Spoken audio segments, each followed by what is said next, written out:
नमस्कार दोस्तों, स्वागत है आपका स्टडी फॉर सिविल सर्विसेज में। यदि स्टडी फॉर सिविल सर्विसेज के छात्र हैं तो ये वाला टेलीग्राम जरूर ज्वाइन करके रखिए। यूट्यूब चैनल में हमारे साथ है तो भी ये वाला टेलीग्राम ज्वाइन करना बहुत ज्यादा जरूरी है। सारे नोटिफिकेशन, सारे अपडेट, सारे मोस्ट इंपोर्टेंट पिक्स, सारा रिवीजन सब कुछ यहाँ पे बताया जाता है। देखिए, इस फ्री जो इनिशिएटिव की पीडीएफ आपको सिर्फ पेड ग्रुप में मिल सकती है। हमारा पेड ग्रुप भी चल रहा है इस फ्री इनिशिएटिव के साथ साथ। वीडियो हमारे फ्री थे, फ्री है, फ्री रहेंगे हमेशा। लेकिन इसके साथ साथ हमारा पेड ग्रुप भी चल रहा है जहां पे आपको कंप्लीट स्टडी मटेरियल मिलेगा, कंप्लीट आपको आंसर राइटिंग जो है करवाई जाएगी, कंप्लीट फीडबैक दिया जाएगा, कैसे क्वेश्चन को समझना है, किस तरह के क्वेश्चन में क्या आंसर लिखना है, पॉइंट टू पॉइंट एक एक चीज बताएंगे आपके साथ हमारे एक्सपर्ट, और कंप्लीट आपको पर्सनल गाइडेंस भी दिया जाएगा। ज्यादा जानकारी के लिए 8564880530 या 9696066089 पे कॉल या व्हाट्सएप कर सकते हैं, या फिर मुझे डायरेक्टली व्हाट्सएप कर सकते हैं 7838692618 पे। Welcome to study for civil services. इस वीडियो में हम कवर करने वाले हैं बीपीएससी मेंस प्रीवियस ईयर का जीएस पेपर 1। होपफुली ये जीएस पेपर 1 का हमारा लास्ट पेपर होगा, लास्ट वीडियो होगा। तो इसको स्टार्ट करने से पहले मैं आपको बताना चाहूँगी कि आप हमारे पेड ग्रुप से भी जुड़ सकते हैं। UPSC, BPSC, UPPSC, UP triple SC और ईपीएफओ से संबंधित आपको complete study material and test series दोनों ही यहाँ पर मिल जाएगी। इससे संबंधित अधिक जानकारी आप इन गिवन नंबर से प्राप्त कर सकते हैं। साथ ही आप टेलीग्राम के माध्यम से भी हमसे जुड़ सकते हैं और चैनल से रिलेटेड जो भी अपडेट्स हैं वो आपको ईजिली मिल जाएंगे। तो आइए अब हम स्टार्ट करते हैं अपने वीडियो के साथ। देखिए, तो इसमें हम 48 से 52 बीपीएससी का जीएस पेपर 1 डिस्कस करेंगे। आपको पता है कि जो करंट अफेयर्स के क्वेश्चंस हैं उनको हम डिस्कस नहीं कर रहे हैं, और जो रिपीटेटिव क्वेश्चंस हैं उनको अगर हम ऑलरेडी डिस्कस कर चुके हैं तो उनको भी यहाँ पर हम दोबारा डिस्कस नहीं करेंगे। ठीक है, और अगर आपको कोई भी डाउट हो, कोई भी क्वेश्चन हो तो आप कॉमेंट करके पूछ सकते हैं। I will try to solve that problem. तो आइए अब हम फर्स्ट क्वेश्चन देख लेते हैं। यहाँ पर बात की गई है कि रविंद्रनाथ टैगोर के विचारों में हमको सामाजिक और सांस्कृतिक महत्व का वर्णन करना है। ठीक है, जो रविंद्रनाथ टैगोर के विचार हैं उनके सामाजिक और सांस्कृतिक महत्व का वर्णन करना है। तो सबसे पहले तो हम इंट्रोडक्शन में रविंद्रनाथ टैगोर के बारे में थोड़ा सा बताएंगे। तो वो एक दूरदर्शी व्यक्ति थे और इन्होंने भारत में शिक्षा और साहित्य में क्रांति ला दी थी। ठीक है, तो काफ़ी अहम भूमिका निभाई थी इन्होंने शिक्षा और साहित्य में भारत में। ये मेनली एक पॉलीमैथ थे, यानी कि poet, writer, play right, composer, philosopher, social reformer, painter, ये सभी रविंद्रनाथ टैगोर में सारी ही चीज़ें सम्मिलित थी।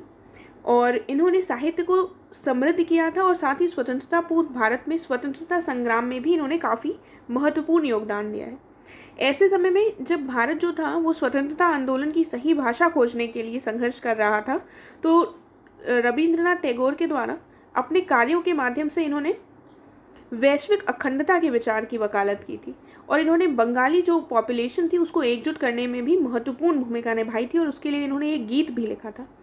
इन्होंने राखी उत्सव की शुरुआत की थी, जहां हिंदू और मुस्लिम समुदाय के लोगों ने एक दूसरे की कलाई पर रंगीन धागे बांधे थे।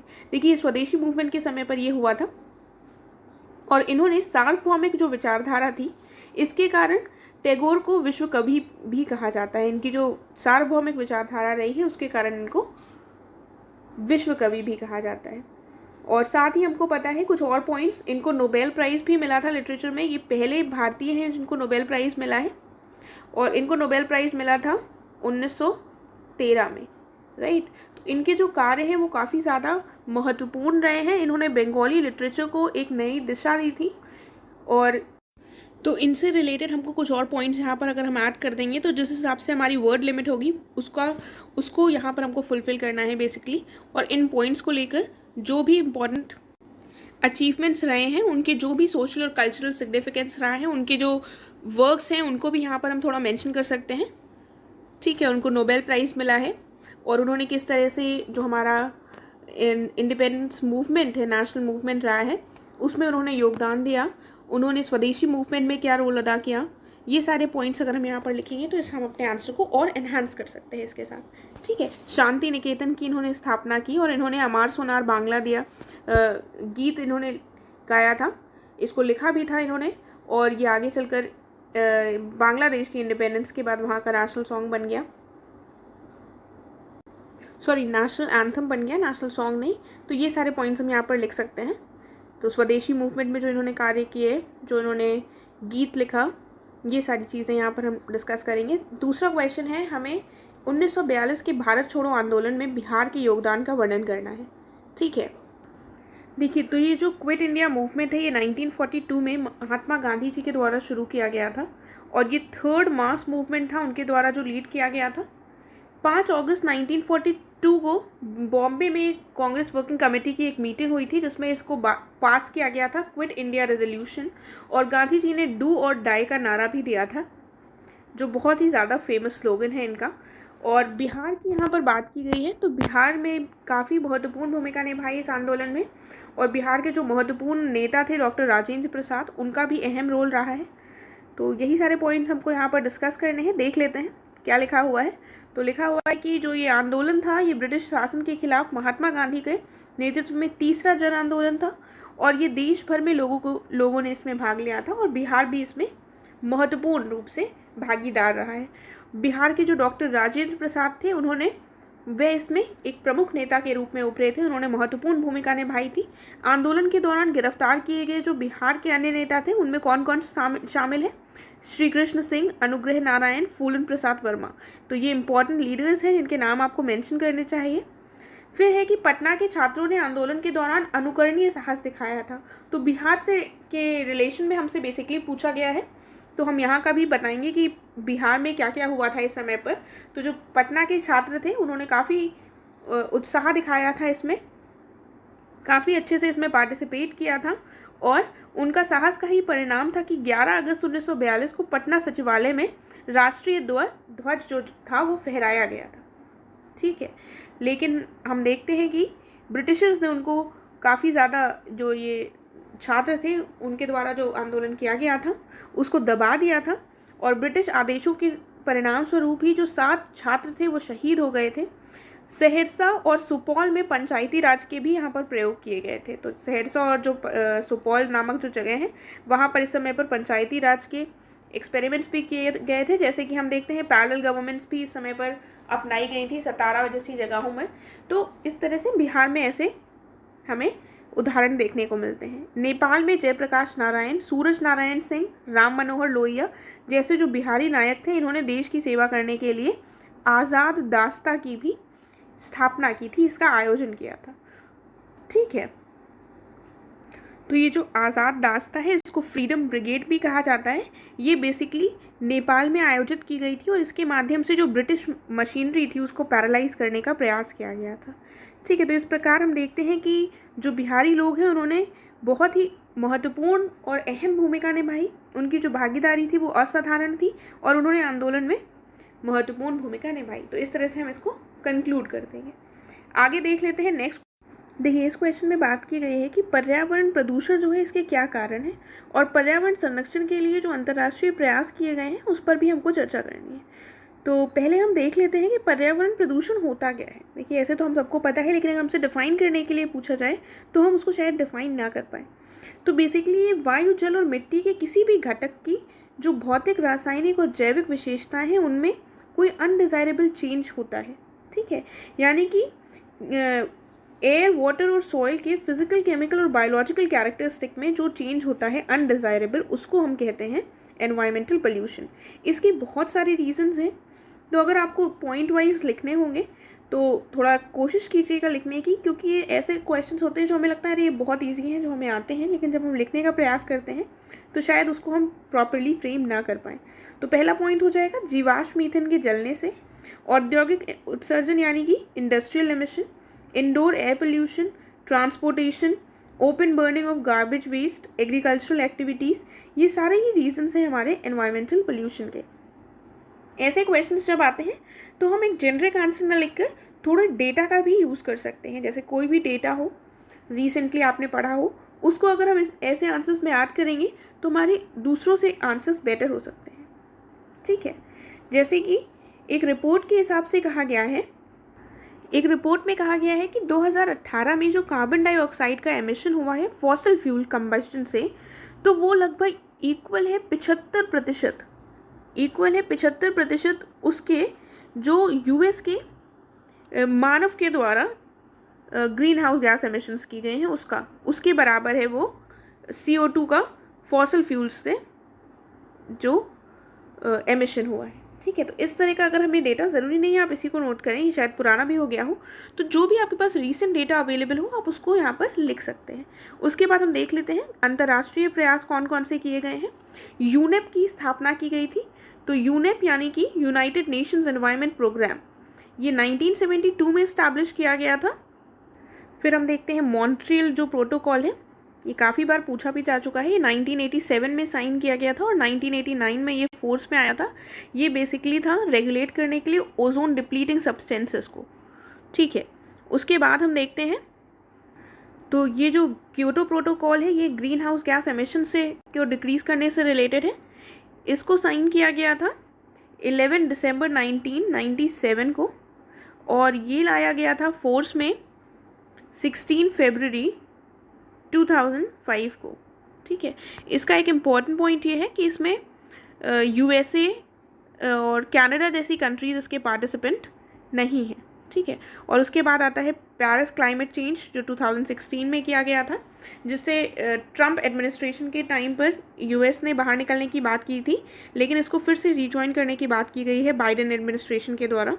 तो ये कुछ ऐसे प्रयास हैं जो पर्यावरण संरक्षण से संबंधित हैं। इसके अलावा भी आप और मेंशन कर सकते हैं, और इसमें जैसे कंक्लूजन अगर आपको देना है तो आप लिख सकते हैं इन प्रयासों को जो धरातल पर यानी ग्राउंड लेवल पर प्रॉपरली इम्प्लीमेंट करने की ज़रूरत है, ताकि जो भी प्री इंडस्ट्रियल लेवल से पहले के जो भी हमारे एम हैं, जो भी ऑब्जेक्टिव्स हमने रखे हैं, उनको हम सही से और सही टाइम पर पा सकें, प्राप्त कर सकें, ठीक है। नेक्स्ट देख लेते हैं। इसमें बात की गई है हमें impact of globalization on Indian society, polity and economy को डिस्कस करना है। तो ऐसे क्वेश्चन में हम पहले जो वैश्वीकरण यानी कि ग्लोबलाइजेशन है उसको थोड़ा सा डिफाइन करें और उसके बाद सब पर एक एक करके उसके इम्पैक्ट को डिस्कस करें। तो ग्लोबलाइजेशन क्या है? ये सार्वभौमिक रूप से लोगों, निगमों और सरकारों के बीच में पारस्परिक यानी कि म्यूचुअल संबंध है, ठीक है। इसी का परिणाम है कि आज जो पूरा विश्व है ये एक छोटे से गांव के रूप में तब्दील हो गया है और सभी लोग आपस में एक दूसरे से इतने पास से जुड़ गए हैं। तो ग्लोबलाइजेशन का अगर हम प्रभाव देखें तो सबसे पहले हम प्रभाव देखते हैं समाज पर।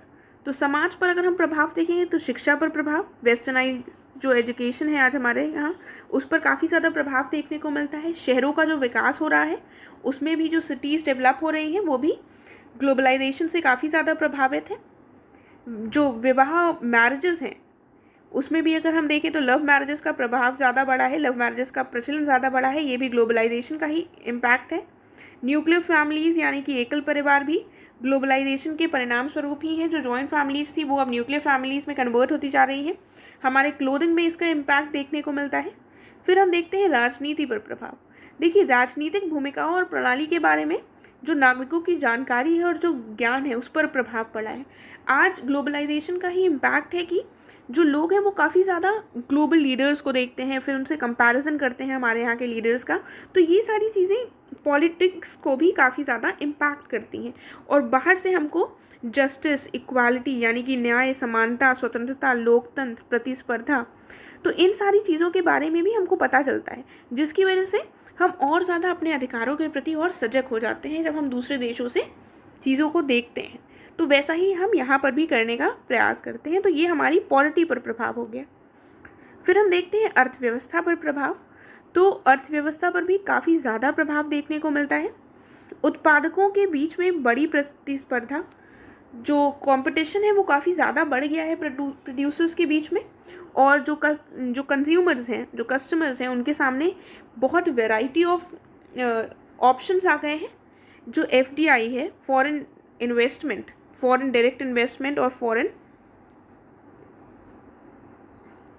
इंस्टीट्यूशनल इन्वेस्टमेंट, इन दोनों में ही हमें प्रभाव देखने को मिलता है। काफ़ी ज़्यादा फॉरेन इन्वेस्टमेंट बढ़ा है और बढ़ती प्रतिस्पर्धा ने जो शीर्ष भारतीय कंपनियां हैं इनको भी नई तकनीक और उत्पादन विधियों में निवेश करने के लिए प्रोत्साहित किया है। तो बाहर के विदेशों से हमें टेक्नोलॉजी भी प्राप्त हुई है जो हमारी जो कंपनीज़ हैं उनके द्वारा अपनाई गई है, और जो कुछ हमारी भारतीय कंपनियाँ हैं वो भी मल्टीनेशनल कंपनीज़ के रूप में उभरी हैं, ठीक है। तो इस तरह से हमने ये देख लिया, ये हमारा यहाँ कंप्लीट हुआ। नेक्स्ट क्वेश्चन देख लेते हैं।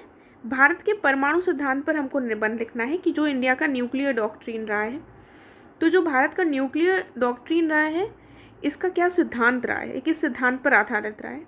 देखिए, स्टार्टिंग में तो इंडिपेंडेंस के बाद हमारी ये पॉलिसी रही थी कि हम कोई भी न्यूक्लियर वेपन से रिलेटेड कुछ भी डेवलपमेंट नहीं करेंगे। जो भी हमारा न्यूक्लियर प्रोग्राम होगा वो डेवलपमेंट से रिलेटेड होगा, उसका हम एनर्जी प्रोड्यूस करने में ही प्रयोग करेंगे, राइट। लेकिन फिर धीमे धीमे हम देखते हैं चाइनीज़ स्ट्रैटेजी को और चाइनीज़ जो हमारे ऊपर वॉर हुआ, उसके बाद हमारी जो इंडियन पॉलिसी थी उसमें भी कुछ चेंजेस हुए, जिसकी वजह से आज हमारी जो न्यूक्लियर डॉक्ट्रिन है वो किस पे बेस्ड है? नो फर्स्ट यूज़ पर। हमारे पास न्यूक्लियर वेपन्स है, लेकिन हमने ये कह रखा है कि हम किसी भी देश पर पहले न्यूक्लियर वेपन्स का प्रयोग नहीं करेंगे, राइट?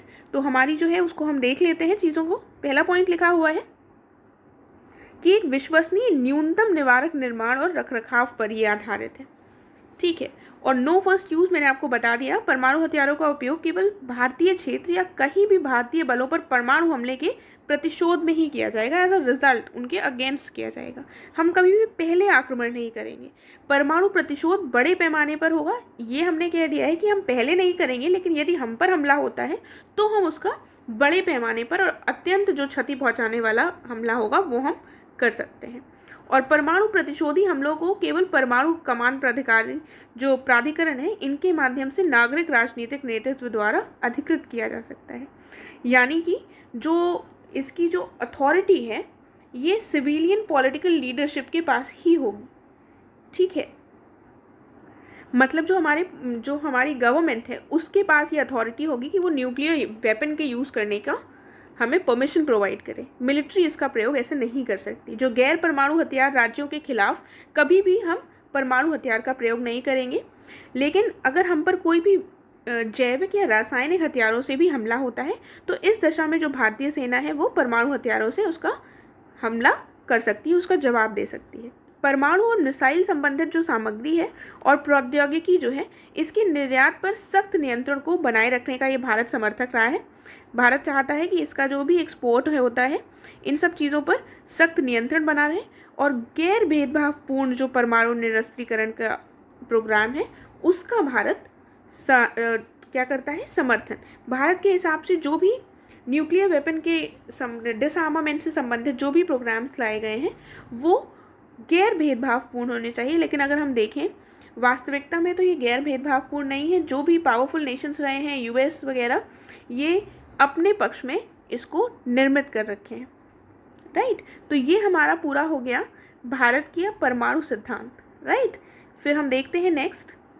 अब हमको मनरेगा पर एक संक्षिप्त नोट लिखना है कि ये जो मनरेगा है एमजी नरेगा, ये महात्मा गांधी रोजगार गारंटी अधिनियम 2005 के अंतर्गत बनाया गया था और इसके माध्यम से क्या करने का प्रयास किया गया था? राइट टू वर्क देने की कोशिश की गई थी, ठीक है।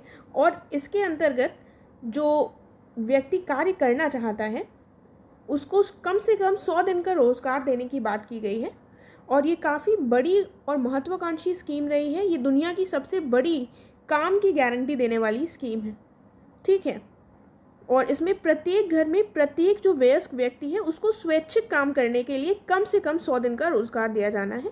और रिसेंटली 2020 में हमने देखा जब कोविड क्राइसिस आया, जो अभी भी चल रहा है, लेकिन जब फर्स्ट वेव आई थी तो उस समय पर कोविड क्राइसिस में जो माइग्रेंट लेबरर्स थे वो वापस अपने घरों की तरफ लौट रहे थे, जिसकी वजह से सरकार ने मनरेगा के अंतर्गत जो उनका बजट था उसको बढ़ाया और लगभग 40,000 करोड़ का एडिशनल बजट उसमें ऐड किया ताकि जो ये माइग्रेंट लेबरर्स हैं उनको सुरक्षा, आजीविका की सुरक्षा प्रदान की जा सके, ठीक है। तो इस पे हमको अगर टिप्पणी करनी है तो ये हम पॉइंट्स इसमें लिख सकते हैं। इसके साथ ही हम ये भी बता सकते हैं कि ये विमेन एम्पावरमेंट के लिए भी काफ़ी महत्वपूर्ण स्कीम साबित हुई है, क्योंकि इसके जो बेनिफिशियरीज़ हैं उसमें 1/3 जो एटलीस्ट 1/3 बेनिफिशियरीज़ विमेन हैं। ये एक रीसेंट रिपोर्ट के हिसाब से सामने आया है। साथ ही इसके साथ हम कुछ चैलेंजेस भी कह सकते हैं। अगर आपको टिप्पणी लिखनी है और उसके हिसाब से जितने भी वर्ड लिमिट हो तो उसमें कुछ आप और पॉइंट्स भी ऐड कर सकते हैं कि इसके जो फंड्स हैं वो डिक्रीज़ हुए हैं। पहले काफ़ी ज़्यादा फंड्स एलोकेट किए जाते थे, लेकिन अब समय के साथ इसके एलोकेशन में कुछ कमी देखी गई है और लैक ऑफ फंड्स के कारण ये अपने ऑब्जेक्टिव को अटेन नहीं कर पा रहा है। और जो वेजेस होते हैं, जो भी लोग हैं उनके वेजेस भी टाइमली उनको नहीं मिल पाते हैं, जबकि इसमें कहा जाता है विदिन 15 डेज उनको दे दिए जाएंगे, लेकिन वो डिस्पर्स नहीं हो पाते हैं। करप्शन बहुत देखने को मिलता है और जो PRI है यानी कि पंचायती राज इंस्टीट्यूट्स, उनकी भूमिका जो है वो इसमें उतनी इफेक्टिव और एफिशिएंट नहीं दिखाई देती, ठीक है, तो ये कुछ हमारे इम्पॉर्टेंट पॉइंट्स हो गए। लेकिन अगर हम ये एक बहुत ही इम्पॉर्टेंट और वर्ल्ड वाइड सबसे बड़ी जॉब गारंटी स्कीम है, मैंने आपको ऑलरेडी बताया। तो इंडिया में जहाँ पर पावर्टी और अनएम्प्लॉयमेंट जैसी बहुत गंभीर समस्याएं हैं और विकट रूप से ये वर्तमान समय में हमें दिखाई दे रही हैं, तो ये एक इम्पॉर्टेंट स्कीम साबित हो सकती है। और इसमें कुछ और प्रोविजंस करके, कुछ जो रेन वाटर हार्वेस्टिंग जैसी कुछ एनवायरनमेंट फ्रेंडली स्कीम्स का जैसे निर्माण करना हो, गाँवों में छोटी छोटी जगह पर जहाँ पर डिफॉरेस्टेशन हो चुका हो वहाँ पर एफॉरेस्टेशन करना हो, तो ऐसे कार्यों में अगर हम इन लोगों को लगाएंगे तो इनके लिए आजीविका का भी स्रोत बढ़ेगा वो, और साथ ही ये हमारे पर्यावरण के लिए भी बेहतर हो सकते हैं। तो इस तरह से हम कुछ और पॉइंट्स ऐड कर सकते हैं और इसमें करप्शन को कम किया जाए, लोगों को टाइमली वेजेस दिए जाएं। ठीक है, तो ये ऐसे पॉइंट्स यहाँ पर हम ऐड कर सकते हैं। फिर हम देखते हैं दूसरा, problems of communalism in India. देखिए, कम्युनलिज्म की क्या प्रॉब्लम्स हैं। सांप्रदायिकता यानी कि कम्युनलिज्म जो है, इसका मतलब होता है किसी भी धार्मिक समूह के प्रति अंधनिष्ठा, यानी कि ब्लाइंड लॉयल्टी किसी इंसान की अपने रिलीजियस ग्रुप की तरफ, वही होती है हमारी सांप्रदायिकता। देखिए, यहाँ पर हम समस्या की बात करें तो सांप्रदायिक राजनीति एक इम्पॉर्टेंट समस्या के रूप में दिखाई देती है। जो पॉलिटिशियंस हैं वो संप्रदाय के हिसाब से पॉलिटिक्स करने लगते हैं, जिससे जो हमारी सोसाइटी है उसमें डिवीजन दिखाई देता है। और ये वर्तमान में भी हमको एग्जाम्पल इसके दिखते हैं। उसके बाद आर्थिक स्थिति भी, लोगों की जो आर्थिक स्थिति है वो भिन्न होती है। कम्युनिटीज़ में कुछ कम्युनिटीज़ ज़्यादा डेवलप कर चुकी हैं, ज़्यादा ग्रो कर चुकी हैं, तो वो भी एक प्रॉब्लम के रूप में है। भौगोलिक कारण अगर देखें तो किसी क्षेत्र में एक कम्युनिटी का निवास है और दूसरे क्षेत्र में दूसरा, तो वो भी कम्युनलिज्म के लिए एक प्रॉब्लम हो जाता है कि वो गुट बन जाते हैं। मनोवैज्ञानिक कारण अगर हम देखें तो हमारी हिस्ट्री जो है उसको अगर हम एक बार देखें तो हम पाते हैं कि इंडिया का जो डिवीज़न हुआ था वो कम्युनल लाइंस पर हुआ था। तो कहीं ना कहीं वो साइकोलॉजिकली हमको अफेक्ट करता है। और मीडिया की भूमिका भी इसमें महत्वपूर्ण है, क्योंकि मीडिया को ऐसी चीज़ें दिखानी चाहिए जिससे हम कम्युनल हार्मनी को बढ़ावा दे सकें। लेकिन इसके विपरीत मीडिया में अक्सर ऐसी चीज़ें दिखाई जाती हैं जिससे ये जो कम्युनल वायलेंस है उसको बढ़ावा मिलता है। राइट, तो ये कुछ पॉइंट्स थे जो हमने यहाँ पर डिस्कस कर लिए हैं। और कोई जैसे रिसेंट इंसिडेंट हुआ हो, कोई कम्युनल वायलेंस है ऐसा कुछ, तो उसको भी आप अपने आंसर में यहाँ पर मेंशन कर सकते हैं। अब देखिए, 46th और 47th जो बीपीएससी का पेपर हुआ था, इसको भी हम यहीं पर डिस्कस कर लेंगे, क्योंकि इसमें ज़्यादा क्वेश्चंस नहीं हैं। इन केस अगर आपको किसी क्वेश्चन में कोई क्वेरी हो, कोई क्वेश्चन पूछना हो, तो आप कमेंट करके पूछिएगा, मैं प्रयास करूँगी कि उसका आंसर दे सकूँ। तो ये सब हम इसी में कवर कर लेंगे। और नेक्स्ट वीडियो जो होगा वो हमारा GS 2 का होगा। क्वेश्चन दिया हुआ है यहाँ पर कि भारत में आतंकवाद के कारणों और उसके बढ़ते खतरों पर अंकुश लगाने के लिए भारत सरकार द्वारा किए गए उपायों पर एक आलोचनात्मक टिप्पणी लिखिए। आलोचनात्मक टिप्पणी लिखनी है, इसका मतलब हमें बताना है कि जो वो प्रयास हैं उसमें क्या अच्छाइयाँ हैं और उसके क्या क्या उसमें कमियाँ हैं। ठीक है, तो पहले देख लेते हैं। भारत विभिन्न आतंकवादी समूहों से कई आतंकवादी हमलों का सामना कर चुका है।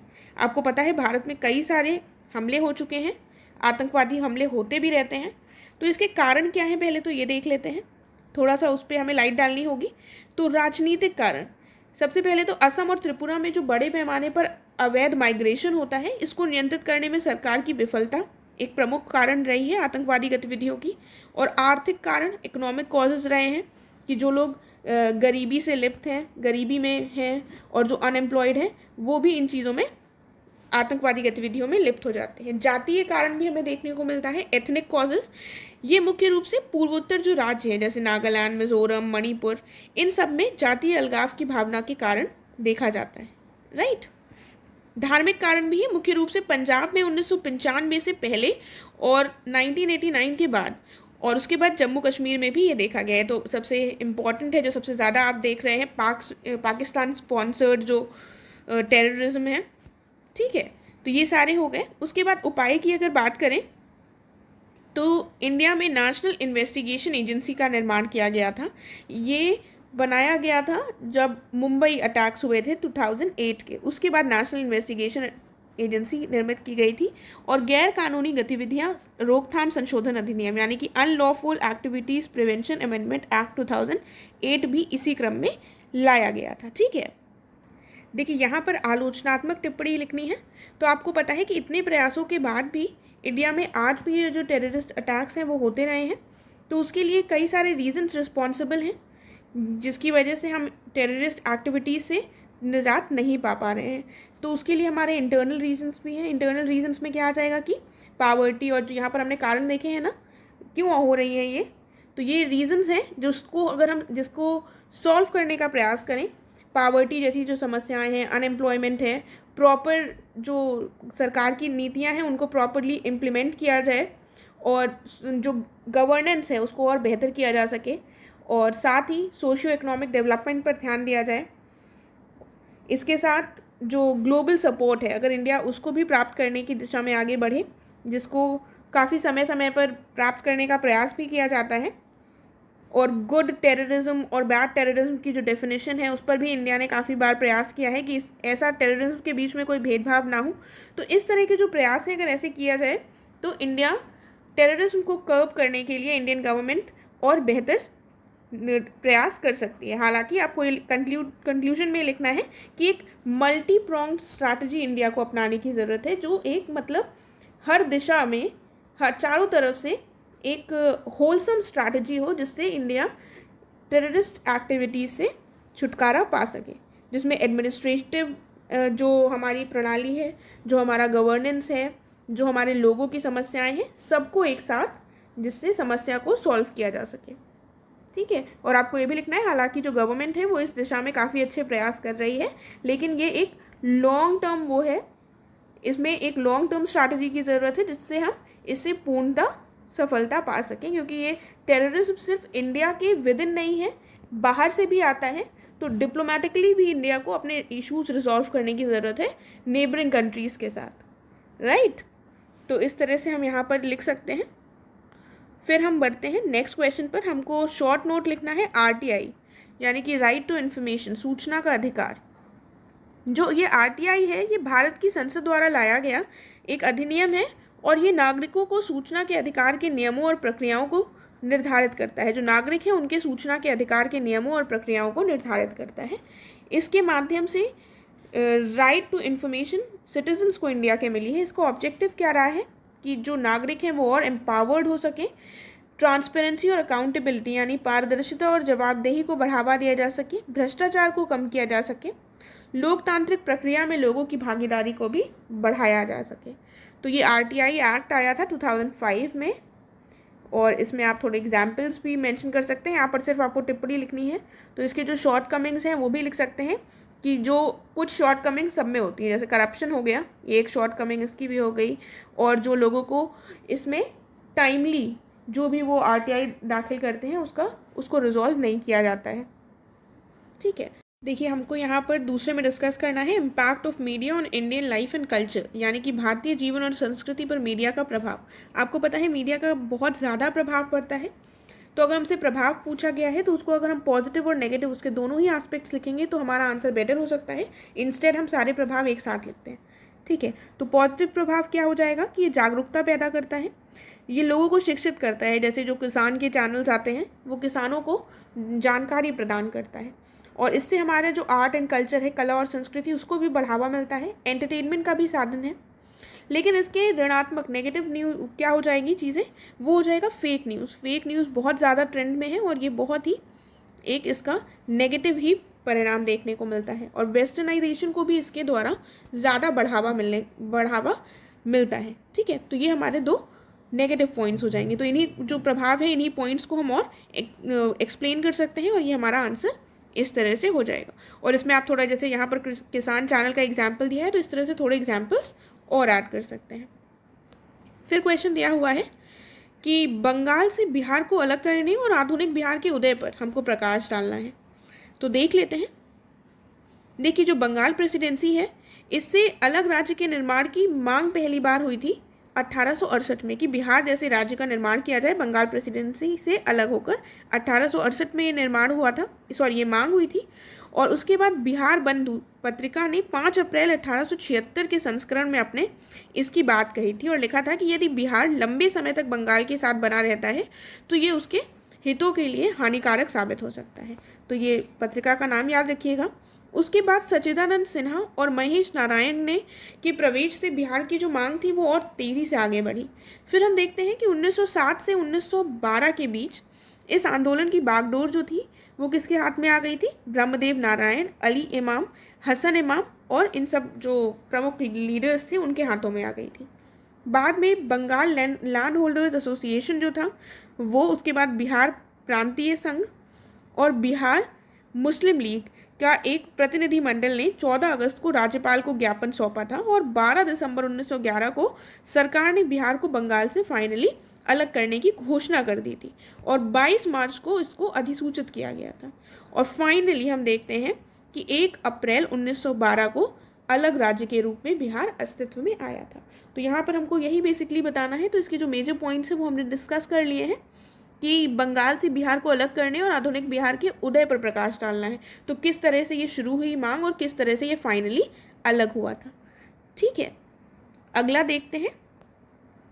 इसमें बात की गई है संयुक्त राष्ट्र की सुरक्षा परिषद में स्थायी सदस्यता के लिए हमें भारत के दावों पर चर्चा करनी है। देखिए ये बहुत ही इम्पोर्टेंट टॉपिक है जो हमेशा से ही काफ़ी समय से ये करंट अफेयर्स में रहा है और कभी भी एग्जाम में पूछा जा सकता है। तो इसलिए मैंने इसको यहाँ पर डिस्कस किया है। इसके सारे पॉइंट्स डिस्कस कर लेते हैं। तो भारत जो है वो यूएन का एक फाउंडिंग मेंबर था, ठीक है, संस्थापक सदस्य रहा है। और भारत न केवल संयुक्त राष्ट्र को वित्त पोषण देता है, फंड्स प्रोवाइड करता है, फाइनेंशियल हेल्प, बल्कि ये संयुक्त राष्ट्र के जो शांति संचालन है, जो पीस कीपिंग ऑपरेशंस है, जिसको यूएन जो है वो ऐसी कंट्रीज़ में भेजता है जहाँ पर लड़ाइयाँ हो रही हैं, शांति स्थापित करने का प्रयास करता है इन मिशंस के माध्यम से, उसमें भारत ने काफ़ी ज़्यादा बढ़ चढ़कर भागीदारी की है और भारत के लोग उसमें, जो भारत के सैनिक हैं वो उसमें काफ़ी अधिक नंबर में उसमें सम्मिलित हुए हैं, राइट। और भारत दुनिया की एक प्रमुख उभरती हुई आर्थिक शक्ति भी है, साथ ही एक स्वतंत्र विदेश नीति का भी अनुसरण करता है। तो ये सारे रीजंस हैं जिसकी वजह से भारत दावे करता है कि हमको भी यूनाइटेड नेशन सिक्योरिटी काउंसिल में एक परमानेंट मेंबर के रूप में रखा जाए। फिलहाल इसमें कितने परमानेंट मेंबर्स हैं? 5। 10 टेम्प्रेरी मेंबर्स हैं, ठीक है। और ये जो 10 टेम्प्रेरी मेंबर्स हैं ये कितने कितने टाइम में री इलेक्ट होते हैं? 2-2 साल में, ठीक है। सारी कंट्रीज, ये जो 10 टेम्प्रेरी मेंबर्स हैं इनका जो टर्म होता है ये 2 साल का होता है। और जो 5 परमानेंट मेंबर्स हैं उनमें कौन कौन सी कंट्रीज सम्मिलित हैं? एक हो गई चाइना, फिर फ्रांस, रशिया, यूके और यूएस, ठीक है। और आपको पता है चाइना एक मेजर प्रॉब्लम है जिसकी वजह से इंडिया जो है वो यूएनएससी में सम्मिलित नहीं हो पा रहा है, ठीक है। और फिलहाल जो 10 टेम्प्रेरी मेंबर्स हैं उसमें इंडिया एक टेम्प्रेरी मेंबर है। और इसके दावों के जो मेन कारण हैं वो भी हमने यहाँ पर डिस्कस कर लिए हैं। और ये चाइना के चक्कर में और भी जो कुछ रीजंस हैं उनके चक्कर में इंडिया सम्मिलित नहीं हो पा रहा है, जबकि मेन जो रीज़न है वो चाइना ही है। जबकि फ्रांस और यूएस जैसे जो कंट्रीज़ हैं वो इंडिया का काफ़ी ज़्यादा इसमें समर्थन करते हैं। और आपको पता है ये परमानेंट मेंबर्स के पास क्या है? वीटो पावर, जिसकी वजह से यदि वो उसका प्रयोग कर देते हैं तो कोई भी प्रस्ताव आगे नहीं बढ़ पाता है और वो वहीं पर खारिज हो जाता है। तो ये पॉइंट्स काफ़ी इंपॉर्टेंट है, ये किसी भी एग्जाम के लिए आप इम्पॉर्टेंट हो सकते हैं, कभी भी पूछे जा सकते हैं, क्योंकि इंडिया यूएनएससी का परमानेंट मेंबर नहीं बन पा रहा है काफ़ी टाइम से और हमेशा से इसकी ये मांग रही है, राइट। तो इसके साथ हमारा ये कंप्लीट हुआ। और कोई भी क्वेश्चन हो अगर इससे रिलेटेड, आपको किसी भी क्वेश्चन में डाउट हो या कोई क्वेश्चन आपको लग रहा हो कि मैंने मिस कर दिया है, तो आप उसको कॉमेंट सेक्शन में पूछ सकते हैं। मैं ट्राई करूँगी उसको सॉल्व करने की, आपके इशू को रिजॉल्व करने के लिए। और नेक्स्ट हम कवर करेंगे जीएस पेपर 2 के प्रीवियस ईयर क्वेश्चंस को, तो उसमें मिलते हैं। Thank you so much.